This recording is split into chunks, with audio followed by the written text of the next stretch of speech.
तो नमस्कार, स्वागत है आप सभी का एजुकेशन मंत्रा में। दोस्तों, योगी राज 2.0 आ चुका है और आज के जो पहली कैबिनेट मीटिंग है वो भी होने वाली है। फर्जी शिक्षकों पर जो चाबुक है वो चलना शुरू हो गया है। 68,500 शिक्षक भर्ती मामले में सचिव तलब हुए हैं। कोर्ट ने परीक्षा परिणाम पर रोक लगा दी है। एसएससी जीडी का परिणाम जारी हुआ है। एसएससी सीजीएल एडमिट कार्ड के बारे में अपडेट है। यूपी टेट रिजल्ट और साथ ही साथ शिक्षक भर्तियों पर हम डिस्कशन करेंगे, लेकिन इसके पहले एक छोटी सी इंफॉर्मेशन। जैसा कि आप सभी को पता है, किसी भी प्रतियोगी परीक्षा में सफलता प्राप्त करने के लिए सामान्य हिंदी का रोल काफी इंपॉर्टेंट होता है। तो ऐसे में आज हम बात करने वाले हैं सामान्य हिंदी की बेस्ट बुक के बारे में, जो चक्षु पब्लिकेशन की है। अगर देखा जाए दोस्तों, तो ये बुक प्रतियोगी परीक्षाओं के लिए काफी उपयोगी और प्रामाणिक है। ये UPSI, UP TGT, PGT, CTET, UP TET, Uttar Pradesh लोक सेवा आयोग, UP triple SC, bank, SSC, railway जैसी समस्त परीक्षाओं के लिए रामबाण का कार्य करने वाली है। इस बुक की अगर हम खास बात करें तो इसमें पाठ्यक्रमानुसार थियरी काफी ज्यादा दी गई है। हर एक टॉपिक का डिटेल्ड एनालिसिस दिया गया है और इसके बाद बहुत सारे प्रीवियस ईयर के क्वेश्चंस दिए गए हैं जो आपकी प्रिपरेशन को काफी अच्छे तरीके से बूस्ट करते हैं। दोस्तों, अगर बात करें इस बुक की तो ये आपको ऑनलाइन और ऑफलाइन दोनों मोड में अवेलेबल है। ऑनलाइन के लिए लिंक डिस्क्रिप्शन बॉक्स में प्रोवाइड है और ऑफलाइन के लिए किसी भी नज़दीकी बुक स्टॉल पर कांटेक्ट कर सकते हैं। दोस्तों, कल की डेट में काफ़ी उठापटक के बाद जो जितने भी कन्फ्यूजन थे वो सब दूर हो गए और डिप्टी सीएम के पद को लेकर काफ़ी ज़्यादा कयास लगाए जा रहे थे कि बेबी रानी मौर्य को यहाँ पर डिप्टी सीएम बनाया जा सकता है, लेकिन ऐसा कुछ नहीं हुआ और सीधे से जो पूर्व सीएम थे, डिप्टी सीएम केशव प्रसाद मौर्य जी, उनको दोबारा से कमान सौंपी गई है और दूसरी तरफ ब्रजेश पाठक जी को नई जिम्मेदारी मिली हुई है। अब योगी सरकार की पहली कैबिनेट मीटिंग आज की डेट में होने वाली है।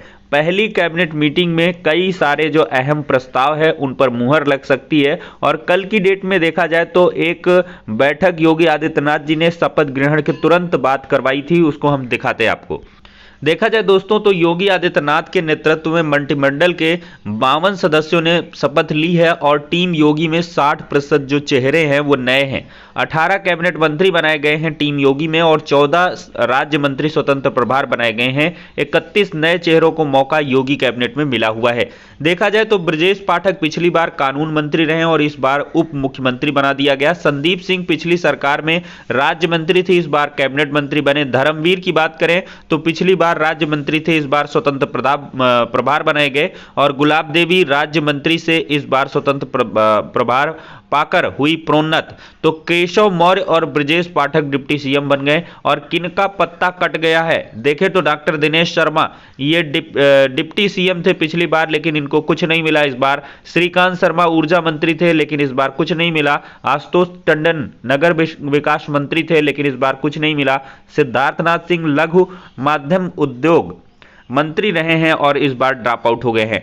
मतलब पूरी तरीके से जो बदलाव है वो लगातार हुआ है और यहां पर देख सकते हैं कि मोदी और योगी की खास केमिस्ट्री यहां पर दिखी है। 2024 का जो लोकसभा चुनाव है उसको यहां पर फोकस में लिया गया है। आपको हम बैठक के बारे में दिखाते हैं। देख सकते हैं दोस्तों, पहली बैठक में सीएम ने मंत्रियों से लोगों की खुशहाली के लिए प्रयास करने का किया है आह्वान और मंत्री कामकाज में परिवार का दखल न होने दें, योगी का कहना है। विधायकों का शपथ ग्रहण समारोह 28 और 29 मार्च को होगा और यहां पर सादगी व शुचिता पर ध्यान देने के लिए मुख्यमंत्री जी ने कहा है और यहां पर साफ तौर पर किनारे में देख सकते हैं, आज होगी कैबिनेट की बैठक, बटेंगे विभाग। देखिए, सीएम ने शनिवार को अपने सारे मंत्रियों की बैठक बुलाई है जिसमें वह अपनी प्राथमिकताओं के बारे में विस्तार से बताएंगे। संभव है कि अगले 24 घंटे में मंत्रियों का विभाग वितरण हो जाएगा और इसके साथ ही मंत्री अपना काम संभालेंगे। और यहां पर दोस्तों देखा जाए तो पहली जो औपचारिक मीटिंग हुई है, मुख्यमंत्री ने लोक भवन में मंत्रियों के साथ परिचयात्मक बैठक में कहा है कि प्रदेश के विकास और जनता की खुशहाली के लिए हम सभी को निरंतर प्रयास करना होगा। योगी ने कहा है कि सार्वजनिक जीवन में पारदर्शिता और ईमानदारी बेहद महत्वपूर्ण होती है। मंत्रीगण समय से अपने कार्यालय में उपस्थित होकर कार्यों का संपादन करें। परफॉर्मेंस बेस्ड कार्यों पर फोकस हो। उन्होंने कहा कि ट्रांसफर और पोस्टिंग का कार्य बिना किसी भेदभाव के किया जाना चाहिए और उन्होंने ऑनलाइन ट्रांसफर पद्धति को अपनाने पर बल दिया है और शासन की स्थानांतरण नीति के अनुरूप ही ट्रांसफर होना चाहिए। और इन्होंने जनप्रतिनिधि होने के नाते मंत्रीगण को जनता के साथ प्रभावी संपर्क और संवाद के लिए प्रेरित किया है और साथ ही प्रभारी मंत्री के रूप में प्रत्येक माह जिले में जाएं। इस दौरान विकास कार्यों की समीक्षा के साथ ही भौतिक सत्यापन करते हुए जनता से इनके संबंध में फीडबैक प्राप्त करें। जनपद प्रवास के दौरान जनप्रतिनिधियों के साथ बैठक भी की जाए। तो इस प्रकार के बहुत सारे इंस्ट्रक्शंस कल की परिचयात्मक बैठक में ही दिए जा चुके हैं। और देखा जाए तो जो पहली कैबिनेट मीटिंग है वो आज होगी और 11 बजे यहाँ पर टाइम बताया जा रहा है, सुबह 10 बजे से होगी। 11 बजे मुख्यमंत्री योगी राजभवन में प्रोटेम स्पीकर के शपथ ग्रहण समारोह में शामिल होंगे। इसके बाद 11:30 पर सीएम योगी सचिव स्तर से ऊपर के सभी आला अधिकारियों को संबोधित करेंगे। दूसरी बार मुख्यमंत्री की शपथ लेने के बाद योगी आदित्यनाथ 24 घंटे के भीतर ही कैबिनेट की पहली बैठक बुला रहे हैं और ये 10 बजे आज लोक भवन में होगी। और यहाँ पर निराश्रित पशुओं के लिए आश्रय स्थल, किसानों को मुफ्त बिजली देने सहित कुछ प्रस्ताव कैबिनेट में पास किए जा सकते हैं। 1 अप्रैल से प्रदेश में न्यूनतम समर्थन मूल्य पर गेहूं खरीद होने वाली है। कैबिनेट बैठक में गेहूं खरीद नीति पर मुहर लग सकती है और भी कुछ उम्मीदें हैं। तो यहाँ पर दोस्तों कुछ खास भर्तियों के संबंध में या बड़ी अनाउंसमेंट के लिए नहीं निकल के आ रहा है। कुल मिलाकर जो पिछले वादे थे उन्हीं के अनुरूप कार्य करने के लिए यहाँ पर पहली कैबिनेट मीटिंग बुलाई गई है। अब कोई अलग से निकल के चीज आ जाए तो वो महज एक मतलब बड़ी खुशखबरी होगी, अन्यथा मुझे नहीं लगता है कि इसमें शिक्षक भर्ती जैसी कोई बात निकल के आएगी। और देखिए इसमें कैबिनेट मीटिंग की कोई आवश्यकता ही नहीं है। विभागों को इंस्ट्रक्शन दिए पहले जा चुके हैं खाली पदों को भरे जाने के संबंध में। तो सचिव साहब अगर प्रपोजल बनाकर शासन स्तर को भेज देंगे तो अवश्य ही जो शिक्षक भर्ती का कार्यक्रम है वो जारी हो जाएगा और उसके आधार पर प्रक्रिया आगे बढ़ जाएगी। बहुत सारे छात्र हैं एडेड जूनियर शिक्षक भर्ती को पूछते हैं कि सर सरकार बन गई है अब क्या होने वाला है। तो अब आप लोग बिल्कुल प्रयास शुरू कर दीजिए।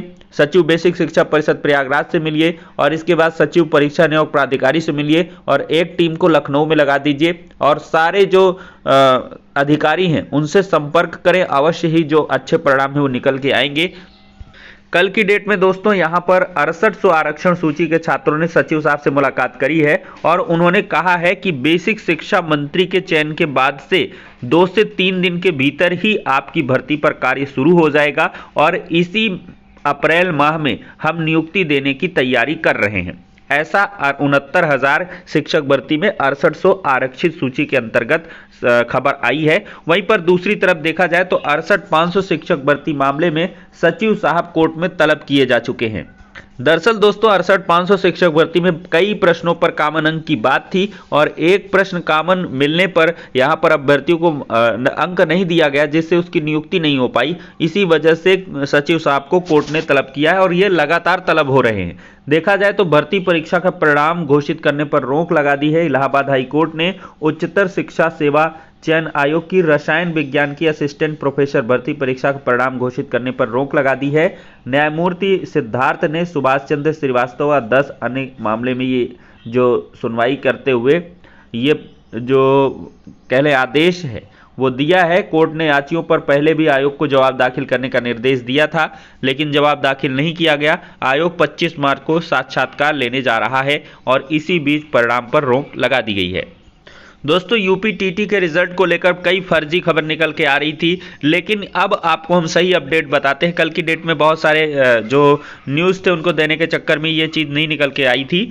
तो यहाँ पर दोस्तों आज या कल या देखिए आज या तो जारी हो जाएगा सैटरडे को, अदरवाइज ये Monday to Friday next week कभी भी जारी हो सकता है। ये एकदम से कंफर्म है और मोस्ट प्रोबेबल कंडीशन बन रही है कि सोमवार को ये रिजल्ट आपका आ जाएगा। दोस्तों यहाँ पर कसा शिकंजा फर्जी तरीके से नौकरी हथियाने वाले 5 शिक्षकों को बर्खास्त कर दिया गया है। दूसरे के शैक्षिक अभिलेख लगाकर जिले में सहायक अध्यापक की नौकरी हथियाने वाले 5 शिक्षकों को बीएसए ने जांच के बाद बर्खास्त कर दिया है। धोखाधड़ी का मुकदमा दर्ज करने के लिए संबंधित खंड शिक्षा अधिकारी को निर्देश भी दिया है। मामला है 2016 की 16,448 भर्ती का, और यहाँ पर 508 सीटें आवंटित हुई, लेकिन यहाँ पर कुछ अभ्यर्थियों ने फर्जी डॉक्यूमेंट्स लगाकर नौकरी की और लगभग 2016 से जोड़ लीजिए लगभग कितने साल, 6 साल इन्होंने जॉब कर ली। अब इनकी बर्खास्तगी हुई है, वेतन रिकवरी होगी और साथ ही साथ विभाग का चाबुक भी चलेगा। देखा जाए दोस्तों तो एसएससी जीडी 2021 एग्जाम का जो रिजल्ट है वो कल की डेट पे 25 मार्च 2022 को जारी किया जा चुका है। ऑफिशियल वेबसाइट पर आप विजिट कर सकते हैं, और साथ ही साथ एसएससी सीजीएल 2021 टीयर 1 का एडमिट कार्ड का स्टेटस वो एसआर रीजन और सीआर रीजन का आ चुका है, ईआर रीजन का भी आ चुका है। तो आप लोग इसको जाकर चेकआउट कर सकते हैं। एसएससी सीजीएल 2021 टीयर 1 के एडमिट कार्ड का जो स्टेटस है वो जो है अपडेटेड कर दिया गया है। आप लोग ssc.nic.in पर भी जाकर चेकआउट कर सकते हैं, या ये जो लिंक प्रदर्शित हो रही है इन पर भी आप लोग जा सकते हैं। अब देखते हैं दोस्तों ओवर एंड ऑल आज की डेट में क्या कुछ होता है, और साथ ही साथ जो भर्तियों के लिए प्रयास है वो जारी रहेगा। छात्रों की आवाज़ हम चैनल के माध्यम से उठाते रहेंगे, और हम चाहेंगे कि जल्द से जल्द जो प्राथमिक शिक्षक भर्ती का विज्ञापन है वो जारी हो, एडेड जूनियर शिक्षक भर्ती पूर्ण हो, 6800 आरक्षित वर्ग के अभ्यर्थियों को नियुक्ति मिले, 12460 शिक्षक भर्ती के शून्य जनपद अभ्यर्थियों को जल्द से जल्द न्याय दिया जाए, और साथ ही साथ जितनी भी पेंडेंसी है यूपी SSSC के अंतर्गत लेखपाल भर्ती परीक्षा करवाई जाए। इन सब पर भी सरकार को काम करना होगा, और इसके लिए अगर कार्य नहीं होगा तो छात्र आगे आएंगे।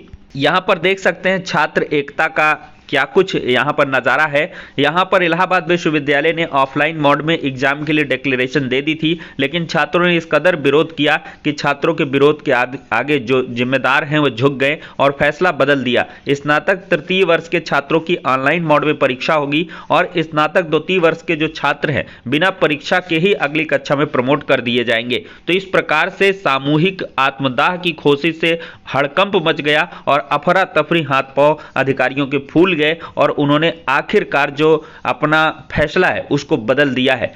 भाई जब परीक्षाएं आप ऑफलाइन ले रहे हैं तो क्लासेस भी ऑफलाइन होनी चाहिए। ऑनलाइन और ऑफलाइन में एक मेजर डिफरेंस होता है। इसी का छात्र लगातार विरोध कर रहे थे और फाइनली छात्रों को सफलता मिल चुकी है। तो फिलहाल के लिए दोस्तों इस वीडियो में इतनी ही डिस्कशन करेंगे, और फटाफट चीज़ों को आपको डिलीवर किया गया है, तो इस वजह से थोड़ी अगर टंग लिपसिंग वगैरह हो गई है तो इसके लिए माफ़ करिएगा। नेक्स्ट वीडियो में मिलते हैं।